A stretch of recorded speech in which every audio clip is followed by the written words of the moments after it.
എന്താ republic day എന്ന് വെച്ചാ? ഔദ്യോഗികമായ സ്വതന്ത്രമായ ദിവസം. സ്വാതന്ത്ര്യം കിട്ടിയ ദിവസമാണോ? അപ്പൊ ഇൻഡിപെൻഡൻസ് ഡേ എന്താ? അത് ഇൻഡിപെൻഡൻസ് ഡേ തന്നെയല്ലേ? റിപ്പബ്ലിക് ഡേ എന്താ? അന്ന് മറ്റേ ഹിസ്റ്റോറിക്കലായിട്ടൊക്കെ എന്തൊക്കെ പറയുന്നുണ്ട്. എന്തോ ഗാന്ധിജിക്ക് പനി ആയതുകൊണ്ട്. എനിക്ക് അറിഞ്ഞൂടാ. അടുത്ത പ്രത്യേകത എന്താ? ഇന്ന് റിപ്പബ്ലിക് ഡേ. എന്താ റിപ്പബ്ലിക് ഡേ എന്ന് വെച്ചാ? അയ്യോ അങ്ങനെ വെച്ചാൽ എനിക്ക് അറിഞ്ഞൂടാ. സ്വാതന്ത്ര്യത്തിന് മുമ്പ് സ്വാതന്ത്ര്യം കിട്ടുന്നതിന് മുമ്പ് അന്ന് സ്വാതന്ത്ര്യം കിട്ടേണ്ടായിരുന്നു. വേറെ എന്തോ ഇഷ്യൂസ് സാറിനും കൂടെ മാറ്റിച്ച് അങ്ങനെ എന്തോ ആണ്. രാജ്യം റിപ്പബ്ലിക്കായ ദിവസം കറക്റ്റായിട്ട് അറിയില്ല, അത്രേ അറിയുള്ളൂ. അതെനിക്കറിയില്ല.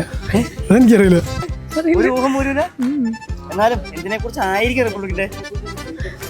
എന്ന് പറഞ്ഞാല് സ്വാതന്ത്ര്യം ലഭിച്ചതിന് ശേഷം ഔദ്യോഗികമായ സ്വതന്ത്രമായ ദിവസം. ഉറപ്പാണോ? സ്വാതന്ത്ര്യം കിട്ടിയ ദിവസമാണോ?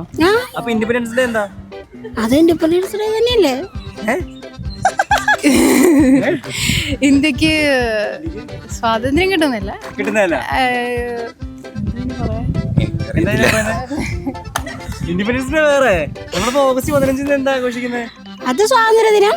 അപ്പൊ അതല്ല ഇൻഡിപെൻഡൻസ് ഡേ ആണോ? ഇപ്പൊ റിപ്പബ്ലിക് ഡേ ആണോ ഇൻഡിപെൻഡൻസ് ഡേ? അല്ല അല്ല, രണ്ടും. അപ്പൊ റിപ്പബ്ലിക് ഡേ എന്താ? പറ. എനിക്ക് അറിഞ്ഞൂടാ. റിപ്പബ്ലിക് ഡേ ആഘോഷിക്കുന്നത് കൊണ്ടാടുന്നത്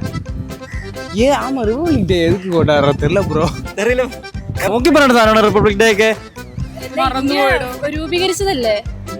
അല്ല, ഇന്ത്യ റിപ്പബ്ലിക് ആയിട്ട് പ്രഖ്യാപിച്ച വർഷം അത് മാത്രമേ എനിക്കറിയാം. പ്രഖ്യാപിച്ച ദിവസം ജനുവരി 26. 1956 ജനുവരി 26. അത് മാത്രം അറിയാം. റീസൺ ഉണ്ടോ? റീസൺ ഞാൻ മറന്നുപോയി. എങ്ങനെ കിട്ടാതെ പോയതിന്റെന്നല്ല, അന്ന് മറ്റേ ഹിസ്റ്റോറിക്കലായിട്ടൊക്കെ എന്തൊക്കെ പറയുന്നുണ്ട്. എന്തോ ഗാന്ധിജിക്ക് പനി ആയതുകൊണ്ട്. അങ്ങനെയൊന്നല്ല. എന്താണ് നിലവില് വന്ന മാറ്റമുണ്ടോ? സിറ്റുവേഷൻ രൂപീകരിച്ച ദിവസം. എത്ര വർഷം റിപ്പബ്ലിക് ഡേ എന്ന് അറിയോ? 72. 72. മാറ്റമുണ്ടോ? ആർക്കെങ്കിലും മാറ്റി പറയാൻ തോന്നുന്നുണ്ടോ? ഇല്ല. കറക്റ്റ് അറിയില്ല. കറക്റ്റ് അറിയില്ല. അറിയില്ല. 75. 25. 1952 52 ആണോ? 79. 80 I guess. 76. 76 correct. 76. Correct. 76. 76 okay. നമ്മുടെ കോൺസ്റ്റിറ്റ്യൂഷൻ ഉണ്ടോ? കേട്ടിട്ടുണ്ട്. നിലവിൽ വന്ന ഇതാണ് റിപ്പബ്ലിക് ഡേ. ഓക്കെ, മറക്കരുത്. Okay, thank you.